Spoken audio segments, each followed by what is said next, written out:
Hi, welcome back to the best training channel on YouTube. Today is Friday. If you could not tell by the flannel that we got on today, I'm going to be hitting some upper body work. I don't really have a lot planned in terms of exercises. I got 4 things I want to do today. This is going to be my first upper body session for the week. This whole week's schedule has been kind of thrown around a little bit, so I wasn't able to get my upper body session done earlier this week. So I'm taking some of the stuff I would have done on Tuesday, some of the stuff I would have done today on Friday, and kind of throwing those together. So I'm going to be doing some bench press, some bent over rows, and then weighted pull-ups and weighted dips. So the plan for the bench press is we're just going to do about 4 sets of 3, trying to build up to something that's kind of heavy.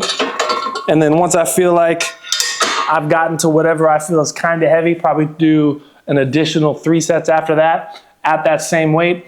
On the rows, we're gonna pump that a little bit heavier than what we've been doing. So I'm gonna try to be around 140, 150 on the bent over rows. We're gonna be doing sets of 5 on that. And then with the pull-ups and the dips, we're just trying to get a little bit of volume. We're gonna add some weight on that. So that's gonna increase the stimulus on the pull-ups and on the dips, probably drop down the amount of reps that we're gonna do, but we're probably gonna go pretty close to like that 1 to 2 RIR range when we're on to the pull-ups. So warming up for the bench press. I don't know where I'm gonna be at for 3s.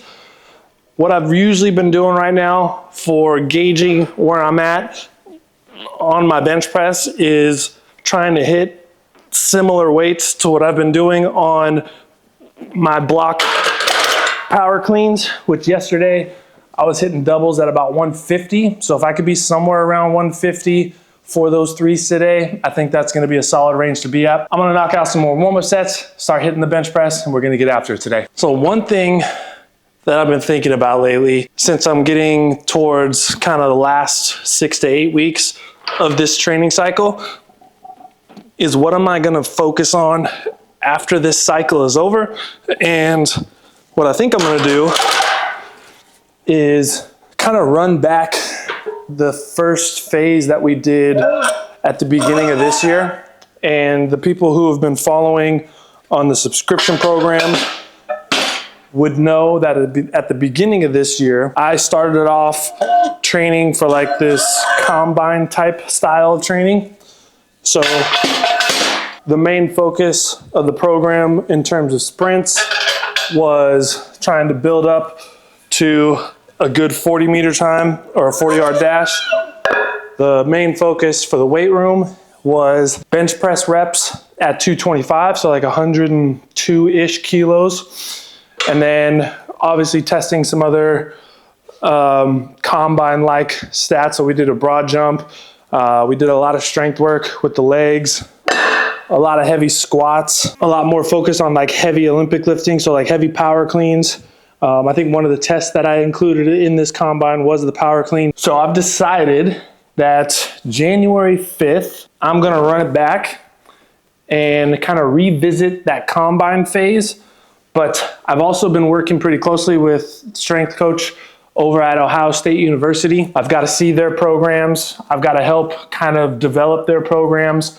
One of my really good friends is a strength coach over there. So we've talked a lot about what they're going to be doing for the combine prep coming up after this season is over. So I'm going to take a lot of the stuff that we've kind of developed and we've talked about over these kind of consultation calls when they're going through their combine phase and add that into what I'm going to be doing. And I think it's going to end up being about a 12-week training block, focusing on the 40, bench press. I'm gonna throw the power clean in there again, and then also probably do either the back squat or the front squat.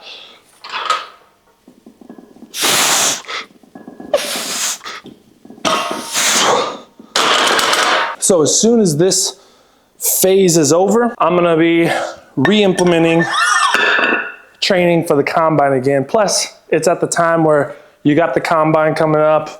There's gonna be a lot of people training and getting ready for that. So it'll be really cool to kind of be on a similar training block that you're gonna see probably some of the most freakish elite athletes in the world. So that's gonna be the plan. That's gonna be on January 5th, going back into a combine-ish training phase. So for those who are on the subscription program right now, look out for the combine phase starting in January.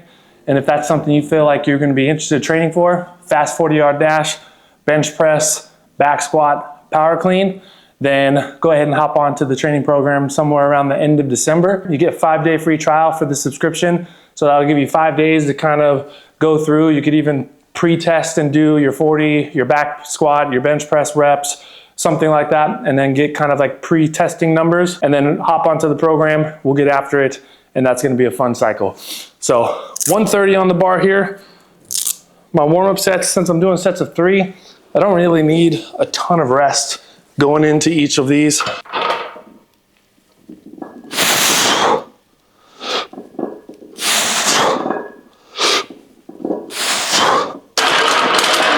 All right, 130 felt good. So I think what I'm gonna do is 140.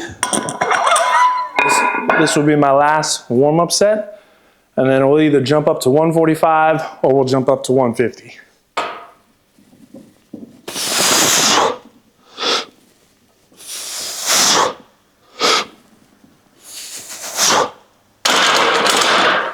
All right, I think 145 is gonna be my first working set. It's not a scientific fact, but for me, what I've always found is my power clean hard efforts, when it's 3 reps or less, are very similar, usually within 90% of what my bench press numbers are.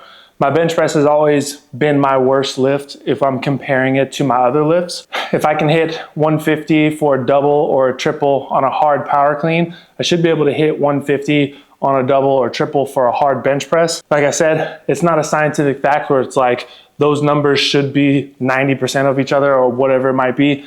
But over the years that I've been lifting, I've always found that those two kind of go hand in hand together in terms of like when I push my bench press up, I'm also pushing my power clean up, and those kind of increase almost at the same rate.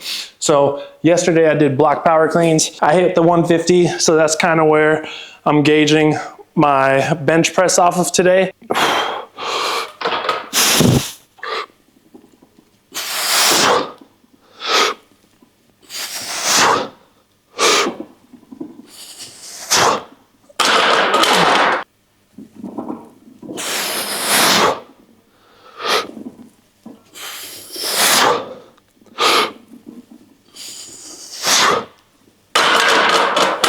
All right, 145 on that last set actually felt a little bit hard. So I don't think I'm gonna jump up to 150 today.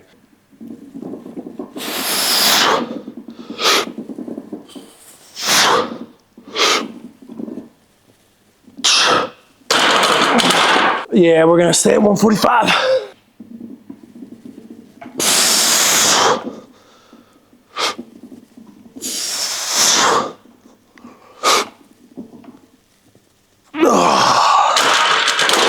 All right, second thing for today, pendlay row from a box. So box pendlay row, elevated pendlay row, however you want to call this. So the reason I'm using a box is because it puts me in a better position to pull more weight. So it's kind of a way where I can put myself in a position where I can overload this movement a little bit better. So normal pendlay row, when you go from the floor and you really want to load this movement up, what ends up happening is you probably do kind of like a half deadlift first. You get yourself into a strong position, and then you kind of use that momentum of that first lift to pull the bar up, and then you go back down. I want to make this movement a little bit more strict. When you do a pendlay row and you start off by kind of lifting with your legs first and then rowing, it's not necessarily wrong. It's a very strong way to move an external load. I want to be a little bit more strict with this movement because I'll be doing pendlay rows from the floor later on, when all I'm going to really try to do is just rip that bar off the ground and pull it up. So when I start off with a pendlay row, I like to go from an elevated position, try to create as much stability through the legs and the trunk as I can, and minimize the amount of flexion and extension that I'm getting in that low back, to where I'm just going to be pulling up with the arms and then drop the bar back down to the box. So now that I got some weight plates on the bar, I'll show you exactly what I mean by being a little bit more strict on this. So what you're gonna do, set yourself up in a position where you feel like you can pull, and then rather than starting that movement by extending through the back, all you're gonna do is just try to pull your elbows behind your torso as far as you can.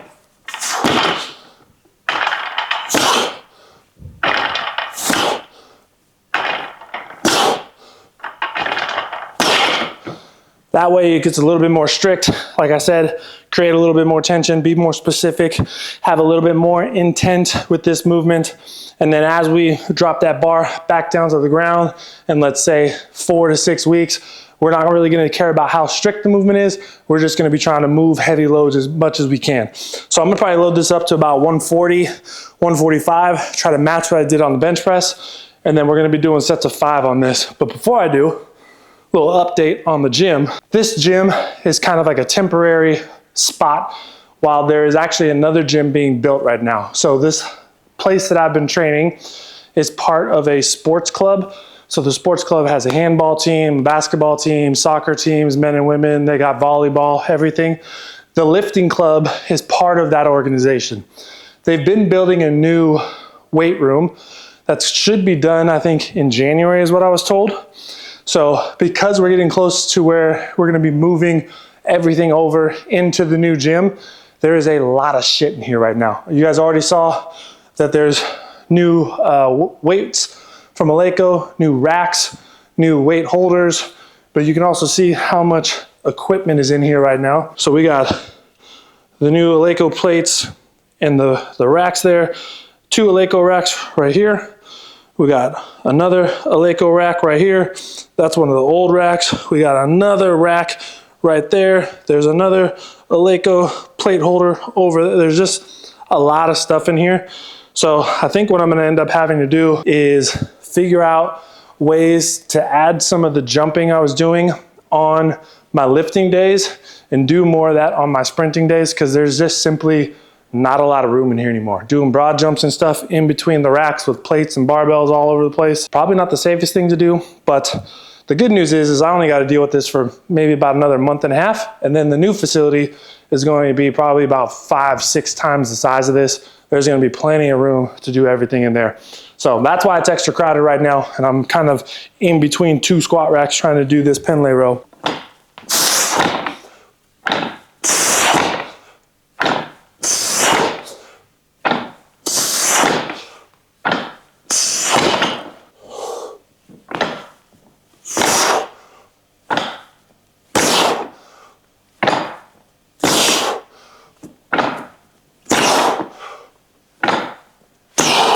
Last thing for today is going to be a complex. We're going to go loaded weight ups into loaded dips. I got 20-ish%, probably 25% body weight as my added resistance today. I had the question the other day about why do I prescribe weighted dips and weighted pull-ups based off of body weight? And the reason being is a standard pull-up is body weight. Right? So if we are going to follow the rule of progressive overload, the way that you would overload that would be a percentage based on whatever the standard unit of measurement would be, which would be your body weight. So if you want to overload a weighted pull-up, you're going to start off with 10% body weight or even 5% body weight, depending on what your capacity and strength level is in that movement. And then progressively overloading that into 15%, 20%, 25%, 30%, whatever you want to do for whatever your sets are. Like I said, for me, my back exercises are never going to go below 5. So sometimes I might even build up to just a 5 rep max and see what my 5 rep max on a weighted pull-up is and use that percentage overload as kind of a basis if I ever go back to that and be like, okay, last time I was able to hit 50% body weight on a pull-up, so maybe I'll start my progression this time at 15% versus 10 to see if I can't overload that a little bit more. When we talk about weighted pull-ups, weighted dips, we're going off of the standard, which is body weight. So when we add weight to that, we're going to be adding weight based off the body weight. So today I got 20 kilos on here. I'm about 95 kilos, so a little bit over 20% on this. And we're going to be in kind of a 1 to 2 RIR range with this.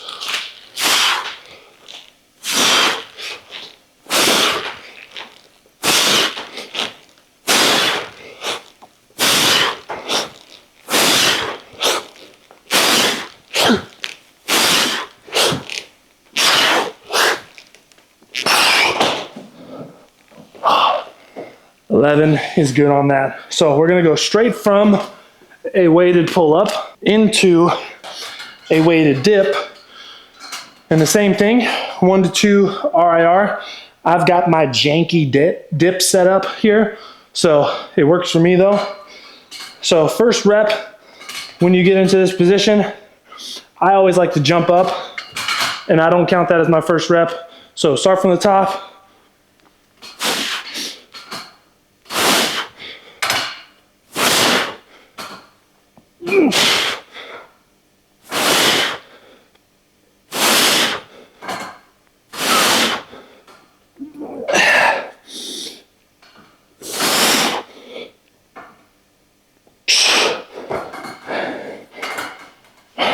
We'll say that's about probably a 2 RIR-ish. So we're gonna do 3 to 4 sets on this, depending on how big that drop is. And then that's gonna be it for the session today. I appreciate you guys all for liking the videos, for subscribing, for dropping comments, for the algorithm. Everything you guys done to help this channel grow has been very appreciated on my end. So I'm gonna knock out a couple more sets.